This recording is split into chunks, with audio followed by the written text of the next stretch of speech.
Hey guys, welcome back to the channel. I'm Elrinth, the first boss, and I just watched the new video of Zelda Tears of the Kingdom where Mr. Anuma shows and explains some new gameplay mechanics.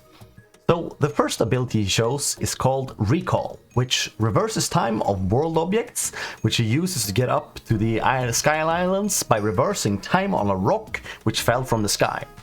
By the looks of it, the rock either spawned into thin air, or the reverse time only works for a set amount of time backwards. Next, he shows the new mechanic where you can combine or glue together items and world objects together to create new types of items. They call this the fuse ability. In his case, he creates some sort of hammer with a branch and a rock at the tip, which deals significantly more damage than just the branch itself. I think this is really cool and can add some really cool fun depth to the game. I'm not sure how you'll use it with a really strong weapons though. Also, he shows combining the Keys eyeball, that's the bat, with an arrow creates a homing arrow. Now this can be extremely useful against aerial enemies or enemies with high mobility. At another part, he shows putting a puffer shroom onto a shield, which creates a smoke bomb whenever an enemy attacks your shield. So now you can play Counter-Strike in Zelda. We just need flashbangs and some actual guns. Maybe we can craft those or glue those together as well. In a different segment, he shows you can create rafts by gluing electric fans onto wooden logs. They call this the Ultra Hand.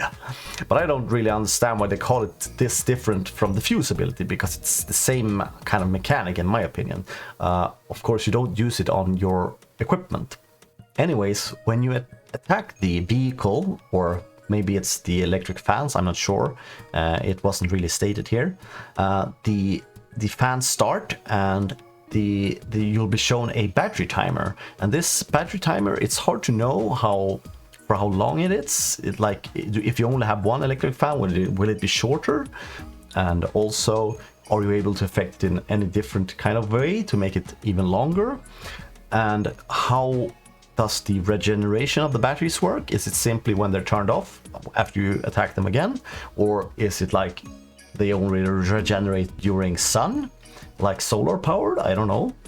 And in previous videos, we've been shown some weird ass vehicles you can make as well. So that's going to be really interesting to see what kind of weird stuff people make, because there's a lot of fun videos which people use the puffer Octorok thingies and fly in the in Breath of the Wild, so it's gonna be really cool to see what they do in Tears of the Kingdom. And the final ability they show is called Ascend, which allows you to levitate upwards through the ceiling above you. We don't know how far up you can use this. Like, can we use it to get up to the Sky Islands above you? Probably not, I don't think so. But it's gonna help us get up to the really steep mountains if they have a cave inside, so that's really good. And the final thing he shows is when it's falling from the sky, and that actually looks really satisfying, allowing you to sort of pinpoint areas you'd like to go around the world. And then you have this speed dive, which allows you to dive really fast down. And I'd like to know how much damage you take by speed diving straight into the ground. And at the end of the video, they showed us the new Switch OLED, which will be Zelda theme, and also the carrying case and a Switch Pro controller with Tears of the Kingdom theme. I kept searching Swedish web shops for these items directly after the direct, and none of them updated with these items. I think they'll be extremely limited, so I want to get them as quick as possible. One at least updated, and I assume an employee or the owner of that store watched the Nintendo video and threw up the items on their store as quick as possible. So I instantly pre-ordered there.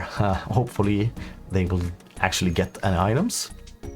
So anyways, am I more hyped for the game now? Maybe a little. We weren't really shown any dungeons or shrines, so we still don't know will dungeons be in the game or will shrines be in the game. Because the biggest complaint I had about Breath of the Wild was that actual dungeons and temples were left out completely. And the Divine Beast dungeons were using the exact same textures rehashed and contained the exact same enemies and the same boss even. Of course, the boss had a bit different pattern and a different color. Wow. That's like Diablo bosses or anything. It works in action RPGs, but it feels really lame in a Zelda game, in my opinion. Then again, you have Demise, which was really annoying to fight 3 times in Skyward Sword, and that was my biggest complaint with Skyward Sword. Of course, the air parts were really boring in it, so hopefully Tears of the Kingdom air parts will be much more interesting. Yeah, anyways, that's all I want to talk about now, so thank you for watching, and I'll soon have an Analog Pocket video up. That's all for now. Ciao! Also, he shows comboing.